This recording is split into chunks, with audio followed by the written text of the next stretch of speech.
Student last time हमने chapter number 5 के numericals किए थे और कुछ न्यूमेरिकल्स आपको घर के लिए प्रैक्टिस के लिए किए थे। आज बेटा हम लोग चैप्टर नंबर 6 स्टार्ट करते हैं और फिर क्लास 9 का वर्क एंड एनर्जी। बेटा देखिएगा वर्क हमारे पास बेसिकली कहा जाता है, अगर देखा जाए काम को एनर्जी कहा जाता है, जो हमारे अंदर ताकत है वर्क मीन्स बेटा both are related to each other, कि दोनों एक दूसरे से ताल्लुक रखते हैं। ताल्लुक मीन कि अगर हम लोग एनर्जी अप्लाई करेंगे देन हम लोग क्या कर पाएंगे बेटा, वर्क परफॉर्म कर पाएंगे। सो स्टूडेंट देखिएगा वर्क जो है हमारे पास किस तरह परफॉर्म होगा। फॉर एग्जाम्पल मैं कहता हूँ मेरे पास एक बॉडी है बेटा, एक ब्लॉक है, एक ब्लॉक है बेटा। अगर मैं इस ब्लॉक को इस प्लेस से इस प्लेस तक मूव करवाना चाहता हूं, अगर बेटा इस पोजीशन से मैं इस पोजीशन तक लेकर आना चाहता हूं ब्लॉक को, तो देन क्या किया जाएगा, मुझे इसको पुश करना पड़ेगा बेटा। क्या कहना है, पुश करना पड़ेगा। सो बेटा जब इसको पुश किया जाएगा, धकेला जाएगा, देन बेटा मुझे क्या करना पड़ेगी, फोर्स अप्लाई करना पड़ेगी। और जब बेटा ये फोर्स अप्लाई होगी यहाँ पर F, तो ये क्या करेगा, ऑब्जेक्ट जो है हमारे पास जो ब्लॉक है बेटा, ये इस पोजीशन से मूव करने के बाद किस तरफ आ जाएगा, इस पोजीशन पे। सो बेटा देखिएगा इसने इस पोजीशन से इस पोजीशन तक जो डिस्टेंस ट्रेवल किया है, जो डिस्टेंस जो फासला कवर किया है बेटा, उसको अगर हम लोग डी से रिप्रेजेंट कर दें, सो बेटा हमारे पास जो वर्क का फॉर्मूला आएगा वो क्या होगा, W is equal F cross S। बेटा W से हम लोग वर्क को रिप्रेजेंट करेंगे, F से बेटा फोर्स जो हम लोग अप्लाई कर रहे हैं किसी ऑब्जेक्ट के ऊपर, और बेटा मल्टीप्लाई होगा D। बेटा ये D क्या होगा, डिस्टेंस जो हमारे पास ऑब्जेक्ट ने एक पोजीशन से दूसरी पोजीशन तक जाने के लिए कवर किया। सो बेटा आप देखिएगा हमारे पास ये क्या फॉर्मूला आ गया, W is equal F cross D। ये हमारे पास वर्क का फॉर्मूला होगा। सो बेटा हमारे पास डेफिनेशंस क्या होगी वर्क की, कि हमारे पास वर्क ऑब्टेन होगा, वर्क डन किया जाएगा जब एक बॉडी के ऊपर फोर्स अप्लाई की जाएगी बेटा, और वो बॉडी क्या करेगी, इन the direction of force move करेगी। अगर बेटा मैं इस तरफ बॉडी की राइट साइड पे फोर्स अप्लाई करवाता हूँ, पुश करता हूँ बेटा इस तरह, तो क्या करेगी, बॉडी भी इस तरफ मूव करेगी। अगर बेटा मैं इस तरफ से फोर्स अप्लाई करूंगा बॉडी के ऊपर, सो बॉडी भी किस तरफ मूव करेगी बेटा, इस डायरेक्शन में मूव करेगी। मतलब क्या है, बॉडी हमेशा ही उस डायरेक्शन में बेटा मूव करेगी जिस डायरेक्शन में हम लोग क्या अप्लाई करेंगे, फोर्स अप्लाई करेंगे। सो बेटा देखिएगा डेफिनेशन क्या होगी, वर्क इज डन, वर्क कब डन होगा, जब force acting on a body, जब किसी भी बॉडी के ऊपर फोर्स अप्लाई की जाएगी और डिस्प्लेस करेगा बेटा, डिस्टेंस ट्रेवल करेगा, किस डायरेक्शन में करेगा, इन द डायरेक्शन ऑफ फोर्स बेटा, उस डायरेक्शन में क्या करेगा, वो ट्रेवल करेगा। उसके बाद बेटा इसका फॉर्मूला आ जाएगा W is equal F cross D। सो यहाँ से बेटा हमारे पास एक बात का आइडिया है कि हमारे पास जो वर्क है वो डायरेक्टली प्रोपोर्शनल आएगा किसके, फोर्स के। सो बेटा जितनी ज्यादा फोर्स अप्लाई करेंगे उतना ज्यादा वर्क होगा, जितनी कम फोर्स अप्लाई करेंगे उतना कम हमारे पास वर्क आएगा। अब देखिएगा यहाँ पर बेटा, अगर यहाँ से एक रिजल्ट हो रहा है कि अगर फोर्स हम लोग ज्यादा अप्लाई करें तो बॉडी क्या करेगी बेटा, जो ऑब्जेक्ट है वो भी क्या करेगा, ज्यादा डिस्टेंस कवर करेगा। अगर बेटा हमारे पास बॉडी के ऊपर फोर्स कम अप्लाई की जाएगी तो वो डिस्टेंस भी क्या करेगा, कम कवर करेगा। क्लियर है बेटा। सो हमारे पास यहाँ से एक अनदर डेफिनेशन ऑफ वर्क आ गई बेटा, क्या आ गई, product of force and displacement. ठीक है, फोर्स का और डिस्प्लेसमेंट का बेटा प्रोडक्ट इनकी डायरेक्शन, किसकी डायरेक्शन में बेटा, फोर्स की डायरेक्शन उसी का कहा जाएगा, वो भी हमारे पास क्या कहलाएगा बेटा, वर्क डन ही कहलाएगा। अब बेटा देखिएगा यहाँ पर हमारे पास इसकी एक्सप्लेनेशंस की तरफ मूव करते हैं। हमारे पास आएगा work done by inclined force. Inclined force क्या बेटा, इंक्लाइंड प्लेन, कि यहाँ पर एक सेंटेंस बेटा मैंने मेंशन किया हुआ है कि फोर्स एंड डिस्प्लेसमेंट बेटा क्या मेंशन किया हुआ है, force and displacement do not have same direction, कि जरूरी नहीं है कि हमारे पास फोर्स अप्लाई की जाए और डिस्प्लेसमेंट और फोर्स की डायरेक्शन क्या हो, सेम हो, लेकिन ये है कि ऑब्जेक्ट कुछ ना कुछ डिफरेंस जो है, जो कुछ ना कुछ चेंज लेकर आएगा अपने डिस्प्लेसमेंट में, अपने डिस्टेंस के दरमियान में। सो बेटा फॉर एग्जांपल यहाँ पर एक टेबल मैं ड्रॉ करता हूँ। बेटा ये मेरे पास एक टेबल है, इसके ऊपर एक ऑब्जेक्ट है। बेटा इस ऑब्जेक्ट के ऊपर फोर्स अप्लाई की जाएगी और फोर्स अप्लाई करने से ऑब्जेक्ट क्या करेगा, डिस्टेंस ट्रैवल करेगा। अब बेटा देखेगा ये वाला ऑब्जेक्ट यहाँ से मूव करने के बाद इस डायरेक्शन में आ जाएगा। बेटा इस डायरेक्शन में आ गया हमारे पास ऑब्जेक्ट मूव करने के बाद। तो देखिएगा बेटा यहाँ पर हमने फोर्स अप्लाई की F इस डायरेक्शन में,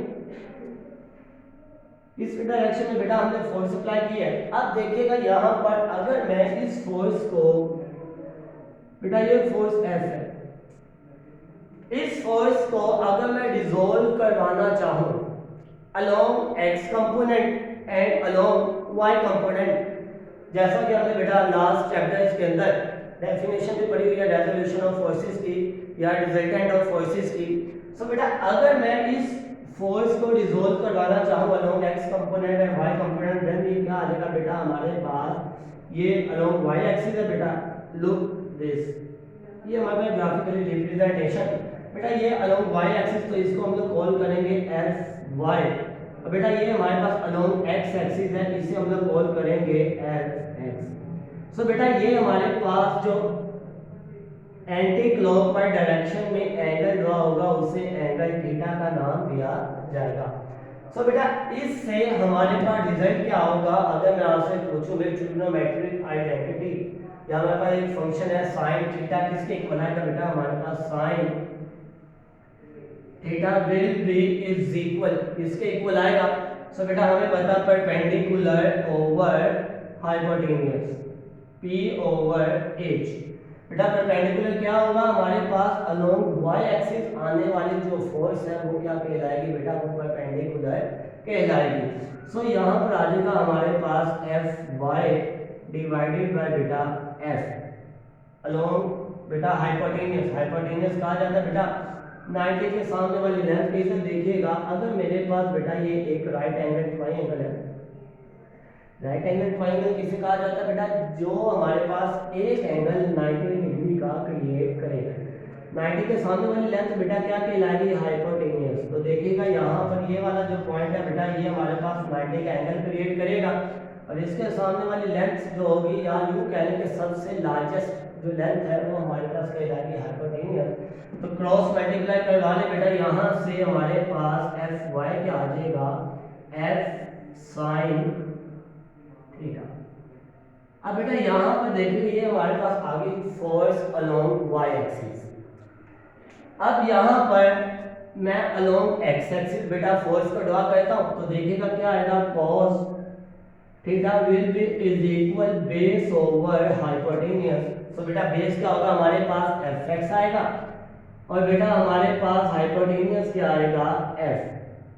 तो बेटा यहाँ से हमारे पास जो रिजल्ट आएगा वो क्या होगा, fx is equal, cross multiply करवा ले, f cos थीटा। तो बेटा ये हमारे पास दो रिजल्ट आ गए along x component and along y component. तो बेटा हमें पता है कि जो बॉडी है वो मूव कर रही है अलोंग x कंपोनेंट। तो देखिएगा ये x component mean horizontally, horizontal ये मूव कर रही है। तो बेटा वर्टिकली क्या होगा हमारे पास, Fy आ जाएगा 0 के इक्वल, बिकॉज के ये हॉरिजॉन्टल मूव करेगी और हॉरिजॉन्टल के अलोंग बेटा साइन की वैल्यूज क्या होती है, वो 0 आती है। और बेटा हमारे पास क्या रिजल्ट आ जाएगा, Fx is equal F cos theta.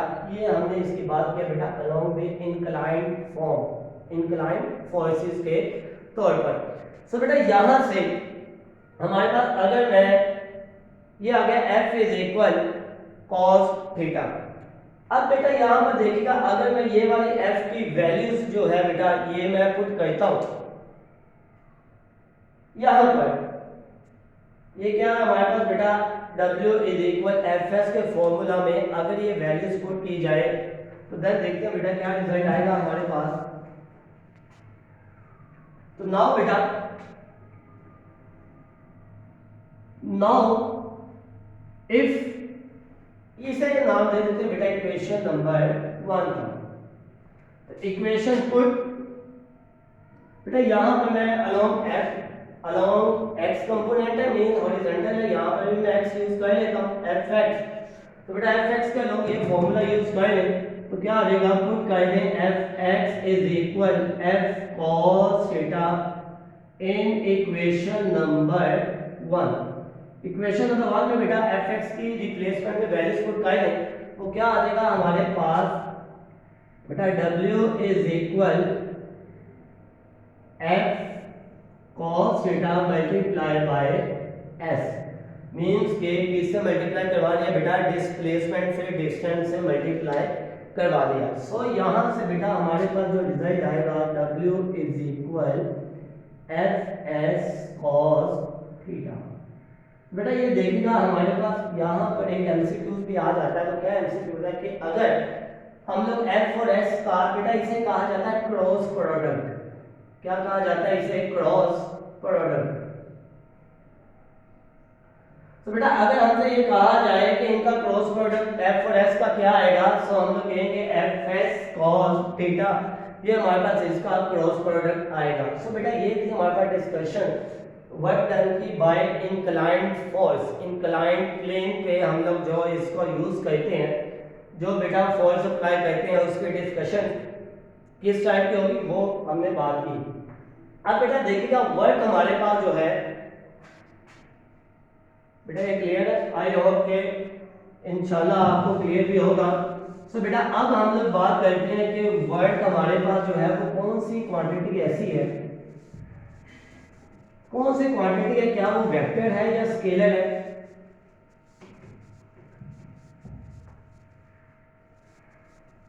तो बेटा देखिएगा यहां पर हमारे पास जो फोर्स है, जो वर्क है बेटा, वो हमारे पास है work is a scalar quantity. तो वर्क हमारे पास बेटा क्या है, एक स्केलर क्वांटिटी है जो कि डिपेंड करेगी किसके ऊपर डिपेंड करेगी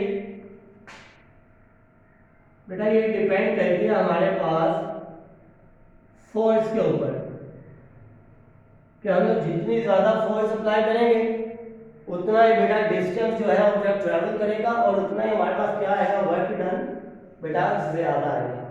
बिकॉज के फोर्स और डिस्प्लेसमेंट एक दूसरे के क्या है बेटा, क्रॉस प्रोडक्ट है, मींस के एक दूसरे का अगर प्रोडक्ट लिया जाए तो किसके इक्वल आएगा, वर्क के इक्वल आएगा। सो बेटा हमारे पास यहां से एक यूनिट आएगा वर्क का यूनिट। सो बेटा यहाँ पर रिजल्ट बात कहते हैं वर्क का यूनिट क्या होगा। तो बेटा हमें पता है कि वर्क का यूनिट हमारे पास होगा जॉउल। फॉर एग्जांपल देखिएगा जॉउल कैसे आएगा बेटा, वर्क होगा W is equal F cross S। सो बेटा यहाँ पर F का यूनिट क्या होता है, हमने लास्ट टाइम भी स्टडी किया था। F का यूनिट बेटा हमारे पास होगा न्यूटन, और बेटा हमारे पास डिस्टेंस या डिस्प्लेसमेंट का जो यूनिट है वो क्या होगा हमारे पास, मीटर। मल्टीप्लाई 1 मीटर और multiply 1 newton is equal to बेटा 1 जॉउल। तो बेटा यहाँ से हमारे पास रिजल्ट क्या आ गया, रिजल्ट बेटा हमारे पास ये आया कि अगर हम लोग न्यूटन को और मीटर को, फोर्स को और बेटा डिस्टेंस को 1 न्यूटन फोर्स आए 1 मीटर डिस्टेंस हो बेटा मल्टीप्लाई करें तो क्या आएगा हमारे पास, जॉउल आ जाएगा। तो बेटा डेफिनेशन क्या होगी हमारे पास जॉउल की, amount of work they amount of work is 1 joule। तो बेटा हमारे पास क्या होगा, अमाउंट ऑफ वर्क 1 जॉउल कब होगा, कि जब हम लोग फोर्स अप्लाई करेंगे when 1 newton force is applied, when 1 newton force applied to an object and it displays through 1 metre distance. कितना बेटा ये डिस्प्लेस करे 1 मीटर डिस्टेंस तक, and it displace by 1 metre distance. तो बेटा ये 1 मीटर डिस्टेंस तक डिस्प्लेस करे तो हमारे पास क्या होगा, ये 1 जूल कहलाएगा। ये हमारे पास बेटा 1 जूल की डेफिनेशन होगी और बेटा जूल का फॉर्मूला आएगा। क्लियर है बेटा? सो बेटा दोबारा से देख लीजिएगा, हमारे पास वर्क का टॉपिक था आज। तो फर्स्ट ऑफ ऑल वर्क करिए कैसे होगा बेटा, जब भी हम लोग किसी बॉडी के ऊपर फोर्स अप्लाई करेंगे, फोर्स अप्लाई करने से डिस्टेंस ट्रैवल होगा, तो बेटा फोर्स और डिस्टेंस का जो प्रोडक्ट आएगा वो हमारे पास क्या कहलाएगा, वो वर्क कहलाएगा। तो पहले तो बेटा इसकी डेफिनेशन पूछी जाएगी आपसे शॉर्ट क्वेश्चन के अंदर, तो हमने डेफिनेशन को डिफाइन करना है। देन बेटा आपके पास इसका फॉर्मूला और देन अनदर इसकी डेफिनेशन, द क्रॉस प्रोडक्ट या the product, choice is your बेटा, the product of force and displacement in the direction of force, हमारे पास क्या कहलाएगा, ये वर्क कहलाएगा। फिर बेटा इसकी एक्सप्लेनेशन है इंक्लाइंड फोर्स की, कि जब हम लोग फोर्स और डिस्प्लेसमेंट की जरूरी नहीं है कि डायरेक्शन सेम ही आए, तो बेटा क्या होता है हमारे पास कि वहां से हम लोग फोर्स को रिजोल्व करवाते हैं along X component and along Y component. तो बेटा जब हम लोग वाई कंपोनेंट के अलोंग रिजोल्व करेंगे तो क्या आएगा, F Y is equal F sine theta. तो बेटा हमें ये पता है कि अलोंग एक्स एक्सिस, क्योंकि बॉडी जो है वो हॉरिजॉन्टल मूव कर रही है, एक्स एक्सिस के अलोंग मूव कर रही है, तो दैट्स व्हाई बेटा हमारे पास जो रिजल्ट आएगा वो क्या आएगा, एफ वाई का 0 रिजल्ट आएगा। फिर बेटा अलोंग एक्स कंपोनेंट जब रिजोल्व कराया जाएगा तो बॉडी क्या करती है, अलोंग हॉरिजॉन्टल मूव करती है, देन बेटा हमारे पास जो रिजल्ट आएगा F Y is F X is equal F cos theta. फिर बेटा वो एफ एक्स की वैल्यूज हम लोग यहाँ पे पुट करने के बाद एफ एक्स की रिप्लेसमेंट पे देन हमारे पास जो फॉर्मूला आया था वो फॉर्मूला क्या था हमारे पास, W is equal F S cos theta. So बेटा ये हमारे पास रिजल्ट था। देन बेटा हमने इसके यूनिट की बात की, यूनिट कैसे फाइंड किया जाता है इसका और किसके इक्वल होगा, फिर बेटा यूनिट की डेफिनेशन की बात की। सो बेटा आपने ये पहला टॉपिक हमारे पास है वर्क का, तो ये अच्छे तरीके से परफॉर्म करके आइएगा स्टूडेंट, और इंशाल्लाह इसमें अगर कोई प्रॉब्लम है तो बेटा आप लोग व्हाट्सएप ग्रुप में बात कर सकते हैं। अब बेटा आपकी मैथ की क्लास का टाइम है, इसी लेक्चर के लास्ट में बेटा अब मैथ की क्लास होगी।